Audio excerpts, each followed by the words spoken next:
class, welcome back to my YouTube channel. Today we start our next exercise of 10th class 14.2. ठीक है जी, ਆਪਾਂ 14.1 ਕੀਤੀ ਸੀ, ਉਹਦੇ ਵਿੱਚ ਮੀਨ ਫਾਰਮੂਲਾ ਯੂਜ਼ ਹੋਇਆ ਸੀ। ਹੁਣ ਇਹਦੇ ਵਿੱਚ ਮੋਡ ਫਾਰਮੂਲਾ ਯੂਜ਼ ਹੋ ਰਿਹਾ। ਤਾਂ ਮੋਡ ਫਾਰਮੂਲਾ ਕਿੱਦਾਂ ਹੁੰਦਾ? L plus F1 minus F0 upon 2F1 minus F0 minus F2 into H। ਠੀਕ ਹੈ ਜੀ, ਜੋ ਹੁਣ ਇਹ ਸਾਰੇ ਸਿੰਬਲਸ ਆ, ਇਹਨਾਂ ਦੀ ਡੈਫੀਨੇਸ਼ਨਸ ਕੀ ਆ? L ਨੂੰ ਕੀ ਹੁੰਦਾ ਆ? L ਨੂੰ ਆਪਾਂ ਲੈ ਕੇ ਜਾਂਦੇ ਹਾਂ lower limit of the model class, H size of the class interval, F0 frequency of the class preceding the model class, F2 frequency of the class succeeding the model class, F1 frequency of the model class। ठीक है जी, ਹੁਣ ਆਪਣੇ ਕੋਲ ਕੋਈ ਵੀ class interval ਹੋਏਗਾ, ਉਹਦੇ ਵਿੱਚ ਜੋ ਲੋਅਰ ਲਿਮਿਟ ਹੋਏਗੀ ਉਹ L ਹੋਏਗੀ, ਉਹਨਾਂ ਦੋਨਾਂ ਦਾ ਡਿਫਰੈਂਸ H ਹੋਏਗਾ। ਮੇਨ ਆਪਾਂ F1 ਪਹਿਲਾਂ ਚੈੱਕ ਕਰਨਾ ਹੈ। ਠੀਕ ਹੈ ਜੀ, F1 ਕੀ ਹੋਊਗਾ? ਜਿੰਨੀ ਵੀ ਆਪਾਂ ਨੂੰ ਫ੍ਰੀਕੁਐਂਸੀ ਗਿਵਨ ਹੋਏਗੀ ਨਾ, ਉਹਦੇ ਵਿੱਚ ਜੋ ਹਾਈਐਸਟ ਨੰਬਰ ਹੋਏਗਾ ਉਹ F1 ਹੋਏਗਾ। ਠੀਕ ਹੈ ਜੀ, ਠੀਕ ਉਹਦੇ ਤੋਂ ਉੱਪਰ ਵਾਲਾ, ਲਾਈਕ ਸਪੋਜ਼ ਉਹ ਤੁਹਾਨੂੰ ਆਪਾਂ ਸਮ ਦੇ ਵਿੱਚ ਦੱਸਾਂਗੇ। ਲਾਈਕ ਮੇਰੇ ਇੱਥੇ F1 ਆ ਗਿਆ। ਠੀਕ ਹੈ ਜੀ, ਠੀਕ ਉਹਦੇ ਤੋਂ ਜਿਹੜਾ ਉੱਪਰ ਨੰਬਰ ਆਏਗਾ ਉਹ F0 ਹੋਏਗਾ, ਜੋ ਤੋਂ ਨੀਚੇ ਨੰਬਰ ਆਏਗਾ ਉਹ F2 ਹੋਏਗਾ। ਠੀਕ ਹੈ ਜੀ, ਆਹ ਆਪਣਾ F1 ਹੋ ਗਿਆ ਐਗਜ਼ੈਕਟ ਨੰਬਰ। ਉਹਦੇ ਤੋਂ ਇੱਕ ਨੰਬਰ ਘੱਟ ਜੋ ਵੀ ਮਤਲਬ ਉਹਦੇ ਉੱਪਰ ਐਗਜ਼ੈਕਟ ਜੋ ਉਹਦੇ ਉੱਪਰ ਹੋਏਗਾ F1 ਤੋਂ, ਉਹ ਹੋਏਗਾ F0। ਉਹਦੇ ਨੀਚੇ F1 ਤੋਂ ਜੋ ਨੀਚੇ ਹੋਏਗਾ, ਠੀਕ, ਉਹ ਹੋਏਗਾ ਆਪਣਾ F2। ਠੀਕ ਹੈ ਜੀ, ਪ੍ਰੋਸੀਡਿੰਗ ਔਰ ਸਕਸੀਡਿੰਗ ਦਾ ਮਤਲਬ ਹੁੰਦਾ ਹੈ ਕਿ ਆਹ ਘੱਟ ਆਹ ਵੱਧ। ਠੀਕ ਹੈ ਜੀ, ਬਟ ਕਿਹਦੇ ਤੋਂ? F1 ਤੋਂ। ਠੀਕ ਹੈ ਜੀ, ਔਰ F1 ਕੀ ਹੋਊਗਾ? ਆਪਣੀ ਮੈਕਸੀਮਮ ਫ੍ਰੀਕੁਐਂਸੀ ਨੰਬਰ। ਠੀਕ ਹੈ ਜੀ, ਜਿੰਨੀਆਂ ਵੀ ਆਪਣੇ ਕੋਲ ਫ੍ਰੀਕੁਐਂਸੀਜ਼ ਗਿਵਨ ਹੋਣਗੀਆਂ ਉਹਦੇ ਵਿੱਚ ਆਪਾਂ ਮੈਕਸੀਮਮ ਨੰਬਰ ਜਿਹੜਾ ਦੇਖਣਾ ਆ ਉਹਨੂੰ ਆਪਾਂ F1 ਲੈਟ ਕਰਨਾ। ਠੀਕ ਆ, ਤਾਂ ਚਲੋ ਆਪਾਂ ਸਮ 'ਤੇ ਚੱਲਦੇ ਹਾਂ। ਠੀਕ ਆ, ਡਾਇਰੈਕਟ ਸਮ ਤੋਂ ਹੀ ਆਪਾਂ ਸਮਝਾਉਂਦੇ ਹਾਂ। ਤਾਂ ਫਸਟ ਸਮ ਦੇਖੋ, ਆਪਣਾ ਫਸਟ ਸਮ ਹੈ, the following table shows the ages of the patients admit in a hospital during a year. ਆਪਣੇ ਕੋਲ ਟੇਬਲ ਗਿਵਨ ਆ, ਉਹਨਾਂ ਨੇ ਵਿੱਚ ਕੀ ਕਿਹਾ? ਉਹਨਾਂ ਨੇ ਕਿਹਾ ਹੈ ਕਿ ਇੱਕ ਵਿਸ਼ੇਸ਼ ਸਾਲ ਵਿੱਚ ਜਿੱਦਾਂ ਕਿ ਜੋ ਮਤਲਬ ਪੇਸ਼ੈਂਟਸ ਆ, ਠੀਕ ਆ, ਉਹਨਾਂ ਦੀ ਜੋ ਭਰਤੀ ਹੋਇਆ ਇੱਕ ਕੋਈ ਵੀ ਮਤਲਬ ਵਿਸ਼ੇਸ਼ ਆਪਣਾ ਈਅਰ ਹੋ ਗਿਆ। ਠੀਕ ਆ ਜੀ, ਕੋਈ ਸਪੈਸ਼ਲ ਸਾਲ ਹੋ ਗਿਆ ਹੌਸਪੀਟਲ। ਠੀਕ ਹੈ ਜੀ, ਉਹ ਕੀ ਕਹਿੰਦੇ ਆ ਕਿ ਇੱਕ ਸਾਲ ਦੇ ਵਿੱਚ ਜਿੰਨੇ ਰੋਗੀ ਜਾਂ ਫਿਰ ਪੇਸ਼ੈਂਟਸ ਐਡਮਿਟ ਹੋਏ ਆ ਹੌਸਪੀਟਲ 'ਚ, ਠੀਕ ਆ, ਉਹਨਾਂ ਦੀਆਂ ਏਜ ਗਿਵਨ ਆ, ਨੰਬਰ ਆਫ ਪੇਸ਼ੈਂਟਸ ਗਿਵਨ ਆ। ਉਹਨਾਂ ਨੇ ਕੀ ਕਿਹਾ? Find the mode and the mean of the data given above. ਉਹ ਕੀ ਕਹਿੰਦੇ? ਜੋ ਤੁਹਾਨੂੰ ਉੱਪਰ ਟੇਬਲ ਗਿਵਨ ਆ ਨਾ ਡਾਟਾ, ਉਹਦੇ ਵਿੱਚ ਤੁਸੀਂ ਫਾਈਂਡ ਕੀ ਕਰਨਾ? ਉਹਦਾ mode and mean. Compare and interpret the two measures of central tendency. ਉਹ ਕਹਿੰਦਾ ਇਹਨਾਂ ਦੋਨਾਂ ਦੇ, ਠੀਕ ਹੈ ਜੀ, ਜੋ ਆਪਾਂ ਫਾਈਂਡ ਕਰਨੇ ਉਹਨਾਂ ਦੋਨਾਂ ਦੇ ਆਪਾਂ ਕੀ ਫਾਈਂਡ ਕਰਨੇ ਆ? ਉਹਨਾਂ ਦੇ ਆਪਾਂ ਕੰਪੇਅਰ ਕਰਨਾ ਉਹਨਾਂ ਦੋਨਾਂ ਨੂੰ, ਔਰ ਉਹਨਾਂ ਦੋਨਾਂ ਨੂੰ ਐਕਸਪਲੇਨ ਕਰਨਾ ਆ। ਠੀਕ ਆ, ਤਾਂ ਆਪਣਾ ਕੀ ਹੋ ਜਾਣਾ? Compare and interpret the two measurement. Measures ਕੀ ਹੁੰਦੇ ਆ? ਆਪਣੇ ਮਾਪ। ਠੀਕ ਆ, ਉਹਨਾਂ ਦੋਨਾਂ ਦੇ ਮਾਪਾਂ ਦੀ ਪ੍ਰਵਿਰਤੀ ਨੂੰ ਆਪਾਂ ਕੀ ਕਰਨਾ ਆ? ਉਹਨਾਂ ਨੂੰ ਕੰਪੇਅਰ ਕਰਨਾ ਹੈ ਐਂਡ ਐਜ਼ ਵੈਲ ਐਕਸਪਲੇਨ ਕਰਨਾ ਆ। ਤਾਂ ਆਪਣੇ ਕੋਲ ਟੇਬਲ ਗਿਵਨ ਆ ਏਜ ਵਾਲਾ ਔਰ ਨੰਬਰ ਆਫ ਪੇਸ਼ੈਂਟ ਵਾਲਾ। ਫਸਟਲੀ ਆਪਾਂ ਟੇਬਲ ਡਰਾ ਕਰ ਦਾਂਗੇ। ਦੇਖੋ ਫਸਟਲੀ ਆਪਾਂ ਟੇਬਲ ਡਰਾ ਕਰਤਾ। ਏਜਸ ਕਿੰਨੀਆਂ? 5 to 15, 15 to 25 up to so on 55 to 65। Number of patients ਕਿੰਨੀਆਂ? 6, 11, 21, 23, 14, 5। ਹੁਣ ਉਹ ਕੀ ਕਹਿੰਦਾ? ਫਸਟਲੀ ਇਹਦਾ ਮੋਡ ਐਂਡ ਮੀਡੀਅਨ ਫਾਈਂਡ ਕਰਨਾ। ਪਹਿਲਾਂ ਆਪਾਂ ਕੀ ਫਾਈਂਡ ਕਰਦੇ ਹਾਂ? ਮੋਡ। ਠੀਕ ਹੈ ਜੀ, ਹੁਣ ਮੋਡ ਦੇ ਵਿੱਚ ਆਪਾਂ ਨੂੰ ਫਾਰਮੂਲਾ ਪਤਾ ਆ। ਠੀਕ ਆ, ਤਾਂ ਮੇਰਾ ਮੋਡ ਦਾ ਫਾਰਮੂਲਾ ਕੀ ਹੁੰਦਾ ਹੈ ਜੀ? This one. ਹੁਣ ਇਹਦੇ ਵਿੱਚ ਉਹ ਕੀ ਕਹਿੰਦਾ ਹੈ? ਤੁਸੀਂ F1, F0, F2, LH find ਕਰਨਾ। ਫਸਟਲੀ ਮੈਂ ਫਾਈਂਡ ਕੀ ਕਰੂੰਗੀ? F1। ਔਰ ਮੈਂ ਤੁਹਾਨੂੰ ਦੱਸਿਆ ਸੀਗਾ ਕਿ F1 ਕੀ ਆ? ਆਪਣੀ ਮੈਕਸੀਮਮ ਨੰਬਰ ਆਫ ਫ੍ਰੀਕੁਐਂਸੀ। ਤਾਂ ਇਹਨਾਂ ਵਿੱਚ ਦੇਖੋ ਆ ਸਾਰੀ ਆਪਾਂ ਨੂੰ ਫ੍ਰੀਕੁਐਂਸੀ ਕੀ ਬਣਾ, ਇਹਦੇ ਵਿੱਚ ਦੇਖੋ ਮੈਕਸੀਮਮ ਨੰਬਰ ਕਿਹੜਾ ਹੈ? 23। ਤਾਂ ਆਪਾਂ ਇਹਨੂੰ ਕੀ ਲੈ ਦੇਣਾ? F1। ਤਾਂ ਆਪਾਂ ਇੱਥੇ ਨਾਲ ਲਾਈਨ ਵੀ ਲਿਖਣੀ ਆ। Here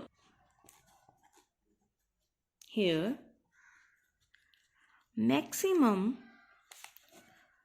frequency ਕਿੰਨੀ ਆ ਜੀ? is 23।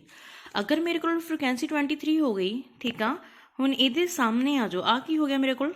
35 to 45 ਵਾਲਾ ਕਲਾਸ ਇੰਟਰਵਲ। ਠੀਕ ਆ, ਮਾਡਲ ਕਲਾਸ। ਤਾਂ ਮਾਡਲ ਕਲਾਸ ਕਿੰਨੀ ਹੋ ਗਈ ਮੇਰੇ ਕੋਲ? 35 to 45। ਠੀਕ ਆ, ਹੁਣ ਇਹਨਾਂ 'ਚੋਂ ਦੇਖੋ ਆਪਾਂ ਇਸ ਕਲਾਸ 'ਚੋਂ ਹੀ ਫਾਈਂਡ ਕਰਨੇ ਹੁੰਦੇ ਨਾ ਕਿ ਲੋਅਰ ਲਿਮਿਟ ਫਾਈਂਡ ਕਰਨੀ ਆ। ਤਾਂ ਲੋਅਰ ਕਿਹੜੀ ਹੁੰਦੀ ਆ? 35 ਔਰ ਅੱਪਰ ਕਿਹੜੀ ਹੋ ਗਈ? 45। ਤਾਂ L ਫਾਈਂਡ ਕਰਨੀ, ਫਾਰਮੂਲੇ 'ਚ ਮੈਨੂੰ L ਵੀ ਚਾਹੀਦੀ ਆ। ਤਾਂ ਮੇਰੇ ਕੋਲ L ਕਿੰਨੀ ਇਕੁਅਲ ਹੋ ਗਈ? 35 ਦੇ। ਠੀਕ ਆ, ਉਸ ਤੋਂ ਬਾਅਦ ਮੈਨੂੰ ਕੀ ਚਾਹੀਦਾ ਹੁੰਦਾ ਸੀ? H। तो एच की हुंदा इन्हां दोनों का डिफरेंस, तो डिफरेंस कितना इन्हां दे विच 10। फिर फाइंड करना सी F1, F1 कितना आ गया अपने को 23। हुण मैं की कहा सी F0 की हुंदा जिहड़ा एग्जैक्ट F1 के उपर होवे वो की आ जांदा हुंदा अपना F0। दैन F2 की हुंदा जो एग्जैक्ट F1 के नीचे होवे वो की आ जांदा भी F2। तो इट मीनस F1 कितना 23, F0 कितना आ गया जी 21 एंड F2 कितना आ गया जी 14। ठीक है, इन्नी गल समझ लगी। हुण आपां नूं मॉड दा फॉर्मूला तो पता ही आ। मॉड ने की फॉर्मूला दिता सी L plus F1 minus F0 upon 2F1 minus F0 minus F2 into H। हुण आ सारे सिंबल्स दी अपने कोल वैल्यूज़ है, उन्होंने आप डायरैक्ट फॉर्मूला च पुट कर दें। तो की हो गया L की जगह पर आप पुट करेंगे 35 प्लस F1 कितना है जी मेरा 23, F0 कितना है जी 21 अपॉन कितना 2 इंटू F1 कितना है जी 23, then minus the sign F0 21 again minus F2 14 into H कितनी अपने को जी 10। ठीक है, नेक्स्ट 35 एज इट इज़। हुण 23 चो 21 गए, आंसर इज़ 2। ठीक है जी, हुण 23 नूं 2 नाल मल्टीप्लाई कर दो, कितना आ गया जी 46 minus the 21 minus the 14, minus minus plus sign for वो तो माइनस ही लगूगा। 21 14 किन्ने हुंदे आ 5 3 35 इंटू 10 एज इट इज़। ठीक है जी, अगेन किया 35 as it is plus 2 upon 46 चो 35 गए, 46 चो 35 माइनस कर दो, आंसर इज़ 11 नाल क्या गया इंटू 10। ठीक है, फिर आप की कर देंगे 35 प्लस द साइन पैना 2 नूं 10 मल्टीप्लाई किया 20 अपॉन कितना आ गया जी 11। ठीक है, तो एलसीएम ले लो, आप की करेंगे 35 नूं 11 दे नाल multiply plus 20 as it is upon की बन गया मेरा 11। ठीक है जी, 35 नूं 11 नाल मल्टीप्लाई की, answer is 385 plus 20 as it is upon कितना आ गया जी 11। तो 385 प्लस 20 कितना हो गया अपने को 405 अपॉन कितना आ गया जी 11। ठीक है, तो 405 नूं 11 नाल मल्टीप्लाई किया, अपना आंसर पॉइंट के विच आ जाएगा ना 36.8 आंसर केड़ा जस्ट मॉड दा। और उन्होंने अपन फाइंड करने भी किया सी मीन। ठीक है, मॉड का तो आप सारा फाइंड करता, हुण आप किहदा फाइंड करना है मीन का। ठीक है, तो फिर मीन का हुण फाइंड करने लिए मैनू आपां नूं मीन का फॉर्मूला पता होना चाहिए। मीन का फॉर्मूला की हुंदा समेशन FI XI। ठीक है, बट इत्थे तो मेरे को सिर्फ FI आ, ना तो XI है ना ही फिर FI XI आ। फिर मतलब क्या कि दोबारा आपां नूं टेबल ड्रॉ करना पएगा। ठीक है जी, मॉड कर लिया, हुण आपां मीन वाला टेबल ड्रॉ करते हैं। देखो हुण देखो अगेन आप एज लिख ली, नंबर ऑफ पेशेंट्स नूं मतलब फ्रीकुएंसीज तो FI लिख ला। हुण आपां नूं मीन फाइंड करने लिए ना XI भी चाहिए, तां जो मैं फिर FI और XI नूं मल्टीप्लाई करा सकां। तो इत्थे आप की लिखांगे हुण क्लास मार्क, तो क्लास मार्क की हुंदी आ XI, और XI किद्दां फाइंड हुंदी आ पूरे जिहड़े आपां नूं क्लास गिवन हुंदी आ इन्हां नूं प्लस करके 2 दे नाल डिवाइड करा देना। 15 + 5 = 20 डिवाइडेड बाय 2 = 10। अगेन 15 + 25 कितना हो गया जी 40, 40 नूं डिवाइड कर दो तुसी 2 ना, आंसर इज़ 20। सेम इन्हां नूं प्लस कर देना आपां। ठीक है जी, 60 नूं प्लस किया, 60 नूं डिवाइड किया 2 दे नाल 30 अप टू सो ऑन 80 तो 40। ठीक है जी, इस तरह इन्होंने बना लेना। दैन 120 नूं 2 नाल डिवाइड किया, आंसर इज़ 60। XI आ गया मेरे को। दैन अपने को हुण की उन्होंने क्या सीगा, जदों आपां मीन का फॉर्मूला फाइंड करना ना, मेरा मीन का फॉर्मूला की हुंदा है XR = summation FI XI divided by summation FI। हुण मेरे को FI अलग आ XI अलग आ, मैनूं की चाहिए है FI XI, मतलब उन्होंने दोनों तो पहले मैं मल्टीप्लाई कराऊंगी। ठीक है, तो हुण आप इत्थे की फाइंड करना है FI × XI, मतलब FI आ XI आ, दोनों मल्टीप्लाई करा दो। 6 नूं 10 नाल मल्टीप्लाई कराया, आंसर इज़ 60। ਹੁਣ ਧਿਆਨ ਰੱਖੋ, अगर किसी ਨੂੰ ਇਹਦੇ ਵਿੱਚ प्रॉब्लम आ कि XI ਕਿੱਦਾਂ ਆ, तो XI एक बार फिर मैं एक्सप्लेन करती हाँ किस तरह फाइंड होंगी। क्लास मार्क का फॉर्मूला किंदा है, upper limit plus lower limit upon 2। तो अपने को कितनी है, लोअर 5 प्लस अपर कितनी है 10 डिवाइडेड बाय 2, मतलब कितना हो गया अपने को, सॉरी 15 है, 20 अपॉन 2 कैंसल हो के सीधा 10, अगेन कितना आया 15 प्लस 25 डिवाइडेड बाय 2, तो 40 हो गया जी। 40 divided by 2 answer is 20। Again 25 plus 35 divided by 2, तो कितना हो गया जी 60 डिवाइडेड बाय 2 30। ठीक है, सेम अप टू मतलब इदां ही आप इन्होंने दोनों प्लस करना, फिर 2 ना डिवाइड कर देना, अगेन प्लस करना, 2 ना डिवाइड कर देना, और अपने को सारे आंसर्स आ जाने। ठीक है, तो हुण 60 FI XI कितना है 60, मतलब इन्होंने दोनों आपस में मल्टीप्लाई कर देना। 10 ਨੂੰ 6 ਨਾਲ मल्टीप्लाई कराया 60, दैन 20 ਨੂੰ 11 ਨਾਲ मल्टीप्लाई करा दो, आंसर आ जाना ਤੁਹਾਡਾ 220। अगेन 21 ਨੂੰ 30 ਨਾਲ मल्टीप्लाई करवा ਦਿਓ, आंसर ਤੁਹਾਡਾ 630। अगेन आप 23 ਨੂੰ 40 ਨਾਲ मल्टीप्लाई करावांगे, आंसर इज 920। ठीक है, अगेन 15 ਨੂੰ 40 ਨਾਲ मल्टीप्लाई कराया, आंसर इज डायरैक्ट 700। ठीक है जी, अगेन 16 ਨੂੰ 5 ਨਾਲ कराया, डायरैक्ट 300। ठीक है, ये तो फाइंड कर लिया, बट उन्होंने समीशन का साइन मोरे लगाया। समीशन की होंगे सम ऑफ सीरीज। हुण उन्हें की क्या, जिदा इत्थे आपां नूं उन्हें की क्या समीशन FI, तो FI तो हैगी आ है ना, तो आप इहदा की फाइंड करना सम ऑफ सीरीज। तो किस तरह फाइंड होगा, summation FI sum of series मतलब सारे सीरीज नूं प्लस कर देना। 11 21 23 14 5 प्लस 6 सारे मल्टीप्लाई किया, आंसर कि को आ गया अपना 80 दे। ठीक है जी, अगेन हुण मैनूं की चाहिए है, समेशन FI XI चाहिए आ, कला FI XI नहीं चाहिए, समेशन मतलब सम ऑफ सीरीज। सारी सीरीज नूं प्लस कर दो, आंसर कितना आ जाना तुहाडा 30। ठीक है जी, हुण अपने को आ भी निकल गया समेशन FI और समेशन FI XI भी। फॉर्मूला लग्या पिया, उहदे विच जस्ट डायरैक्ट पुट कर दो, डिवाइडेड बाय 80, 0 नाल 0 कैंसल, 283 ਨੂੰ 8 ਨਾਲ डिवाइड करवा दो, आंसर साडा पॉइंट दे विच आऊगा 35.37, yes, which is our main answer. ठीक है, देखो फर्स्टली आपां नूं मॉड गिवन आ, सम दिता सी, की कहंदे आ कि तुसीं पहलों मॉड फाइंड करना।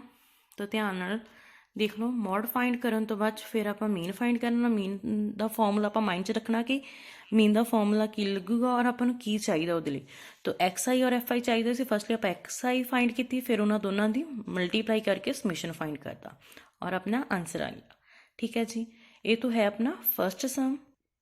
सेकेंड सम देखो, the following data give the information on the observed life time in hours of 225 electrical components. ठीक है, वो की कहता है कि अपने को कोई भी बिजली के कंपोनेंट्स आ, ठीक है जी, किन्ने 225, उन्होंने मतलब उन्होंने लाइफ लाइन दस रहा है। ठीक है, लाइफ टाइम कितना है इन आवर्स दे विच, तो गिवन आपां नूं और फ्रीक्वेंसी गिवन आ, तो फाइंड की करना है, कहता determine the model life times of the components. मतलब आप जस्ट आ वाले सम दे विच सैकेंड सिर्फ मॉड का फॉर्मूला लगावांगे और मॉड फाइंड करांगे। ठीक है, ठीक है जी, मॉड का ही फॉर्मूला लगेगा सैकेंड दे विच। दैन अगेन तुसी एज टी थर्ड सिक्स सम आ, ठीक है जी, 5 6 सम कर लेने हैं कंप्लीट।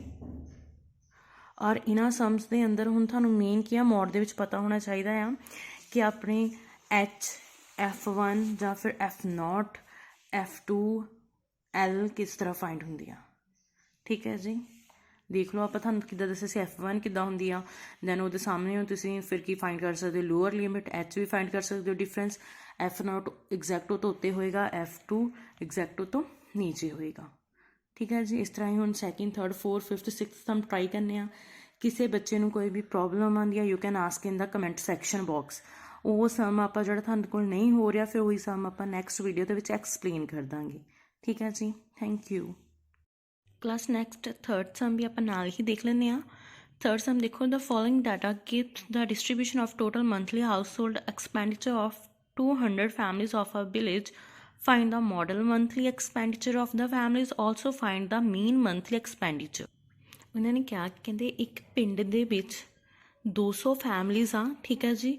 ਉਹਨਾਂ ਦੀ ਘਰੇਲੂ ਹਾਊਸ ਹੋਲਡਸ, ਘਰੇਲੂ ਮੰਥਲੀ ਮਤਲਬ ਮਹੀਨਾਵਾਰ ਜਿੰਨਾ ਵੀ ਖਰਚ ਹੈ ਉਹ ਕਿੰਨਾ ਆ, ਠੀਕ ਆ। ਉਹ ਤੁਸੀਂ ਫਾਈਂਡ ਕਰਨਾ ਹੈ। ਦੈਨ ਉਹਦੇ ਵਿੱਚ ਫਾਈਂਡ ਕਿੱਦਾਂ ਕਰਨਾ, ਉਹਦੇ ਵਿੱਚ ਮੋਡਲ ਐਂਡ ਮੀਨ, ਠੀਕ ਆ। ਮਤਲਬ ਕੀ ਆ, ਉਹਨਾਂ ਨੇ ਦੱਸਿਆ ਕਿ ਤੁਹਾਡੇ ਕੋਲ 200 ਫੈਮਲੀਜ਼ ਆ ਜਿਹੜੀਆਂ ਪਿੰਡ ਵਿੱਚ ਰਹਿੰਦੀਆਂ ਆ, ਉਹਨਾਂ ਦਾ ਮੰਥਲੀ ਐਕਸਪੈਂਡੀਚਰ ਦੇਖਣਾ ਆ ਕਿਹਦੇ ਵਿੱਚ, ਮੋਡ ਔਰ ਮੀਨ ਦੇ ਅੰਦਰ, ਠੀਕ ਹੈ ਜੀ। ਆਪਾਂ ਨੂੰ ਐਕਸਪੈਂਡੀਚਰ ਗਿਵਨ ਆ ਇਨ ਰੁਪੀਜ਼ ਔਰ ਨੰਬਰ ਆਫ ਫੈਮਲੀਜ਼ ਗਿਵਨ ਆ। ਤਾਂ ਫਸਟਲੀ ਆਪਾਂ ਟੇਬਲ ਡਰਾ ਕਰਦੇ ਹਾਂ, ਟੇਬਲ ਡਰਾ ਕਰ ਲਿਆ, ਠੀਕ ਹੈ ਜੀ।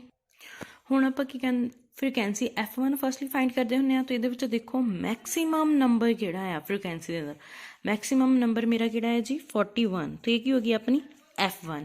ਔਰ ਆਪਾਂ ਨੂੰ ਪਤਾ ਆ ਕਿ ਜਦੋਂ F1 ਆਪਣੀ ਕੀ ਆ ਮੈਕਸੀਮਮ, ਤਾਂ ਆਪਾਂ ਲਾਈਨ ਜ਼ਰੂਰ ਲਿਖਦੇ ਹਾਂ, hair the maximum frequency is ਕਿੰਨੀ ਆ ਜੀ 40, ਠੀਕ ਆ। ਹੁਣ ਉਹਦੇ ਅੱਗੇ ਕਲਾਸ ਦੇਖ ਲਓ, ਕਲਾਸ ਕਿੰਨੀ ਆ ਆਪਣੇ ਕੋਲ, ਮੋਡਲ ਕਲਾਸ is 1500 to 2000, ਠੀਕ ਹੈ ਜੀ। ਜਿਹਦੇ ਵਿੱਚ L ਆਪਣੀ ਕੋਲ ਕਿੰਨੀ ਹੋ ਗਈ, ਲੋਅਰ ਲਿਮਿਟ 1500। ਆਪਾਂ ਨੂੰ ਪਤਾ ਹੈ ਜੋ ਆਪਣੀ F1 ਹੁੰਦੀ ਸੀ ਐਗਜ਼ੈਕਟ ਉਹਦੇ ਉੱਪਰ ਵਾਲਾ F0 ਔਰ ਐਗਜ਼ੈਕਟ ਉਹਦੇ ਨੀਚੇ ਵਾਲਾ F2। ਤਾਂ ਆਪਣੇ ਕੋਲ L ਦੀ ਵੈਲਿਊ ਆ ਗਈ, ਠੀਕ ਹੈ ਜੀ। ਠੀਕ ਹੈ ਜੀ। ਹੁਣ H ਦੇਖਣੀ ਆ, H ਆਪਣੇ ਕੋਲ ਕਿੰਨੀ ਹੁੰਦੀ ਆ, ਡਿਫਰੈਂਸ ਆਫ ਦਿਸ 2000 ਚੋਂ 1500, ਠੀਕ ਹੈ ਜੀ। ਦੈਨ ਆਪਣਾ ਇਹਦੇ ਵਿੱਚ ਡਿਫਰੈਂਸ ਕਿੰਨਾ ਆ ਰਿਹਾ 500 ਦਾ, ਤਾਂ ਆਨਸਰ ਇਜ਼ 500, ਠੀਕ ਆ। ਨੈਕਸਟ ਆਪਣੇ ਕੋਲ ਹੁਣ F1 ਕਿੰਨਾ ਗਿਵਨ ਆ 40, F0 ਗਿਵਨ ਆ ਜੀ 24 ਔਰ F2 ਗਿਵਨ ਆ 33। ਮੋਡ ਦਾ ਫਾਰਮੂਲਾ ਸਭ ਨੂੰ ਹੁਣ ਆਉਂਦਾ ਹੀ ਹੋਏਗਾ। ਮੋਡ ਦਾ ਫਾਰਮੂਲਾ ਕੀ ਹੁੰਦਾ, L plus F1 minus F0 two F1 minus F0 minus F2 into H। ਆਪਣੇ ਕੋਲ ਸਾਰੀਆਂ ਵੈਲਿਊਜ਼ ਹੈ, ਜਸਟ ਪੁੱਟ ਕਰ ਦਿਓ। L ਦੀ ਵੈਲਿਊ 1500 ਪਲਸ F1 ਕਿੰਨਾ ਹੈ ਜੀ 40 minus 24 2 into 40 minus 24 minus 33 into H ਕਿੰਨਾ ਹੈ ਜੀ 500, ਠੀਕ ਆ। ਔਰ 1500 ਪਲਸ 40 ਦੇ ਵਿੱਚੋਂ 24 ਮਾਈਨਸ ਕੀਤੇ, ਆਨਸਰ ਇਜ਼ 16, ਠੀਕ ਹੈ ਜੀ।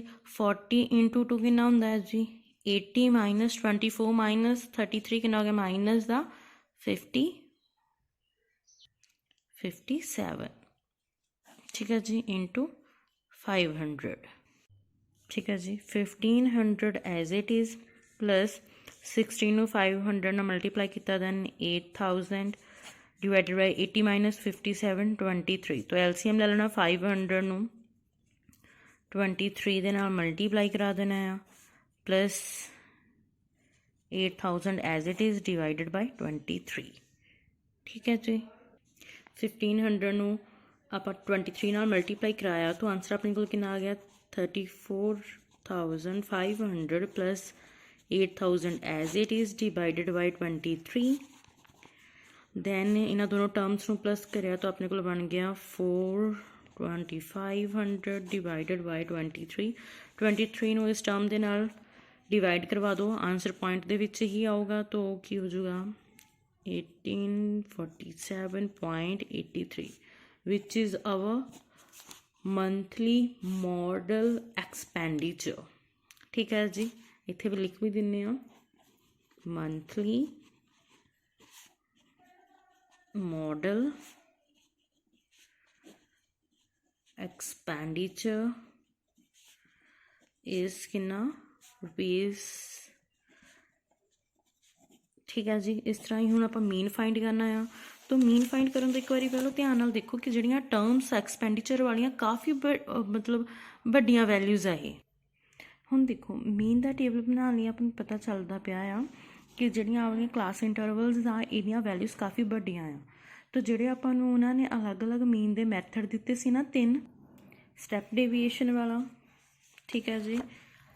ਇਸ ਤਰ੍ਹਾਂ ਇਹ ਡਾਇਰੈਕਟ ਮੈਥਡ, ਠੀਕ ਹੈ ਜੀ, ਐਜ਼ਿਊਮਡ ਮੈਥਡ अपने को आ वाला एज्यूम्ड मैथड, ठीक है। एक सिंपल ही EFI XI आ जो कि डायरैक्ट मैथड हुंदा।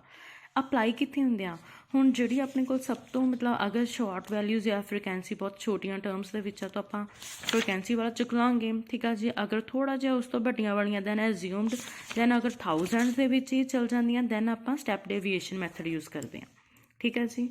तो ये हुण आपां वाला मैथड यूज़ करांगे।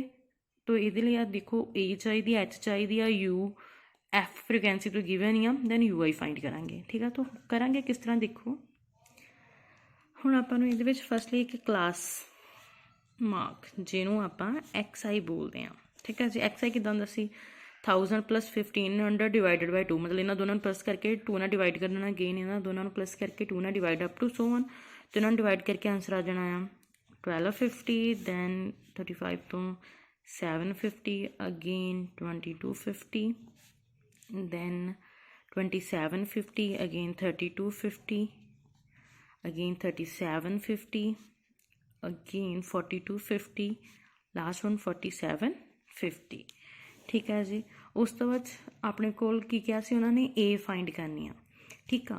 तो A कित्थों निकलदी हुंदी आ XI तो, और A किद्दां कड्ढी दी आ टोटल सारियां टर्म्स गिन लो, उन्होंने जिन्नियां हाफ करके उपर छड्ड दो, हाफ करके नीचे छड्ड दो, जिहड़ी सेंटर च टर्म बचूगी वो अपनी A मान लैनी है। हुण देखो जिद्दां उपरों भी जिन्नियां टर्म्स छड्डणियां, उपर आपां 3 टर्म्स छड्डतियां, नीचे भी 3 टर्म्स छड्डतियां, बट इत्थे तो हुण 2 बच गईयां मेरे कोल, ठीक है। तो तुहाडी विश आ दोनों चों जिहड़ी मर्जी पिक कर सकते हो, उहनूं आपां A मान लेना, ठीक है। और A यूज़ किद्दां होनी आ DI च, DI किहदे कोल हुंदा आ XI minus A they, XI कड्ढी आ, A तुसीं इन्हां दोनों चों कोई भी लैट कर लैनी आ, ठीक आ। तो XI माइनस A मैं लैट कर ली आ वाली, इनू आपां A मान लिया 3250, ठीक है जी। हुण देखो XI मेरे कोल आया, तो फर्स्ट की हो जाना आ मेरे कोल 1250 माइनस 3250, 3250 चों 1250 गए तो माइनस दा 2000, क्योंकि माइनस की टर्म बढ़ी आ। अगेन सेम 1750 दे विचों 3250 गए, अगेन माइनस चांस आ जाना 1500, अगेन 1000, अगेन मेरे को 500, ठीक है जी। इस तरह ही फिर 3250 दे विचों 3250 के आंसर इज 0, दैन फिर पॉजिटिव दा 500 क्योंकि आवली बड़ी होनी है 1000 एंड 1500, ठीक है जी। ये अपने कोल की आ गई, DI भी आ गई, ठीक है। दैन DI क्यों यूज़ की, क्योंकि वो थ्रू आप UI फाइंड कर सकते हैं। UI फाइंड करने का मतलब कि होंगे DI अपॉन N, ठीक है। तो DI अपॉन हुण N की होंगे अपना डिफरेंस, डिफरेंस कितना सी जी अपना 500, ठीक है जी। डिफरेंस कितना आ रहा है इन्हां दे विच अपना 500।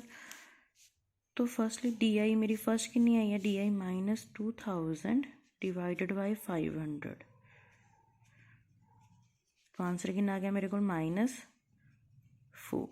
सेम सेकंड वाली माइनस 1500 डिवाइडेड बाय 500, ठीक है जी। इस तरह कैंसल होकर कितना आ जाना है -3। दैन नेक्स्ट अपने को आ जाएगा, नेक्स्ट अपना कितना गया -1000 डिवाइडेड बाय 500, 2 तो कैंसल हो जाना, तो आंसर इज -2, ठीक है जी। दैन -500 डिवाइडेड बाय 500 कैंसल होकर -1 आंसर आ गया। इस तरह ही 0 ना डिवाइड करांगे तो टर्म 0 ही आ जानी है। दैन 500 ਨੂੰ 500 करिया 1, दैन पॉजिटिव का 2 3, ठीक है जी। दैन उस तो बाद फॉर्मूले की चाहिए सीगा FI UI, तो आप UI सारी कढ़ ली आ, FI अपने को मल्टीप्लाई कर दो, 24 ਨੂੰ -4 ਨਾਲ मल्टीप्लाई किया आंसर इज -96, 40 ਨੂੰ -3 ਨਾਲ मल्टीप्लाई किया आंसर इज -120, 33 ਨੂੰ -2 ਨਾਲ किया -66, 28 ਨੂੰ -1 ਨਾਲ किया -28, 30 ਨੂੰ 0 ਨਾਲ किया 0, 22 ਨੂੰ 1 ਨਾਲ किया 22, दैन 16 ਨੂੰ 2 ਨਾਲ किया 32, 7 ਨੂੰ 3 ਦੇ ਨਾਲ किया 21, ठीक है जी। फिर इन्हों के आप समीशनस फाइंड करने, समीशन किहदा सीगा FI का, तो समीशन FI मतलब सम ऑफ सीरीज़, तो इस सारी सीरीज़ में ऐड करो, आंसर तुहाडे कोल कितना आ रहा 200। Same summation of FI U I. ਇਹਨਾਂ ਸਾਰੀਆਂ ਟਰਮਸ ਨੂੰ ਐਡ ਕਰੋ ਬਿਕੋਜ਼ ਇਹਦੇ ਵਿੱਚ ਮਾਈਨਸ ਵਾਲੀਆਂ ਟਰਮਸ ਵੀ ਆ, ਤਾਂ ਧਿਆਨ ਨਾਲ ਐਡ ਕਰਨਾ। ਇੱਕ ਵਾਰੀ ਇੱਦਾਂ ਸਾਰੀਆਂ ਮਾਈਨਸ ਵਾਲੀਆਂ ਐਡ ਕਰ ਲਓ, ਇੱਕ ਪੋਜ਼ੀਟਿਵ ਵਾਲੀਆਂ ਐਡ ਕਰ ਲਓ, ਠੀਕ ਹੈ ਜੀ। ਪਲੱਸ ਕਰਾਉਂਗੇ ਆਂਸਰ ਤੁਹਾਡੇ ਕੋਲ ਆ ਜਾਣਾ -235, ਠੀਕ ਹੈ, ਆਪਣੇ ਕੋਲ ਆ ਗਿਆ। ਹੁਣ ਫਾਰਮੂਲਾ ਪੁੱਟ ਕਰੋ। ਫਾਰਮੂਲਾ ਕਿਆ ਸੀ ਆਪਣੇ ਕੋਲ? A + H summation FI/UI summation FI। ਫਾਰਮੂਲੇ 'ਚ ਪੁੱਟ ਕਰ ਦਿਓ। A ਆਪਾਂ ਕਿੰਨੀ ਲੈਟ ਕੀਤੀ ਆ ਜੀ? 3250 ਪਲੱਸ H ਕਿੰਨਾ ਆਪਣਾ डिफरेंस मतलब 500 समेशन FI/UI -235 डिवाइडेड बाय 200, ठीक है। 0 नाल 0 कैंसल क्योंकि मल्टीप्लाई च ही आ, ठीक है जी। तो अपने को सॉरी इत्थे 5 रहना ही आ, बस 0 नाल सिर्फ 0 कैंसल की, कितना बच गया? 3250 प्लस 5 235 डिवाइडेड बाय 2, ठीक है जी। आ टर्म बच गई। ਹੁਣ 3250 as it is plus minus 235 ਨੂੰ 5 ਨਾਲ ਮਲਟੀਪਲਾਈ ਕਰ ਦਿਓ। ਆਂਸਰ ਕਿੰਨਾ ਆਏਗਾ ਆਪਣੇ ਕੋਲ? ਆਂਸਰ ਕਿੰਨਾ ਆ ਜਾਣਾ ਮੇਰੇ ਕੋਲ? 1175 ਡਿਵਾਈਡਡ ਬਾਈ 2, ਠੀਕ ਹੈ ਜੀ। ਐਲਸੀਐਮ ਲੈ ਲਾਂਗੇ ਤਾਂ ਐਲਸੀਐਮ ਕਿੰਨਾ ਆ ਜਾਊਗਾ? 3250 ਨੂੰ 2 ਨਾਲ multiply then -7 divided by 2, then 3250 ਨੂੰ 2 ਨਾਲ ਮਲਟੀਪਲਾਈ ਕਰ ਦਾਂਗੇ, ठीक है जी। आंसर क्या है? 6500 -1175 डिवाइडेड बाय 2, ठीक है। तो ये माइनस कर दो 1175, तो अपने को आ जाना आंसर 5325 डिवाइडेड बाय 2। आंसर हूँ थोड़े को पॉइंटा आ जाना है, ठीक है जी। पॉइंट आंसर सॉल्व आउट करोगे तो अपने को आंसर कितना आ जाना है? 2662 divided by 5 which is our answer. तो ये की होना अपना मीन मंथली एक्सपेंडिचर, ठीक है जी, ठीक है। हुण थानू एक किद्दां वाला आह वाले मीन का फॉर्मूला भी सिखाता है, ठीक है। सो तुसीं हुण सारिਆਂ ने ਜਿਹੜੇ बाकी लैफ्ट सम्स आ 2 4 5 6 वो वाले सम्स कर लेने आ 14.2 ਦੇ ਸਾਰੇ कंप्लीट। अगर किसी प्रॉब्लम आऊगी you can ask in the comment section box, ठीक है जी।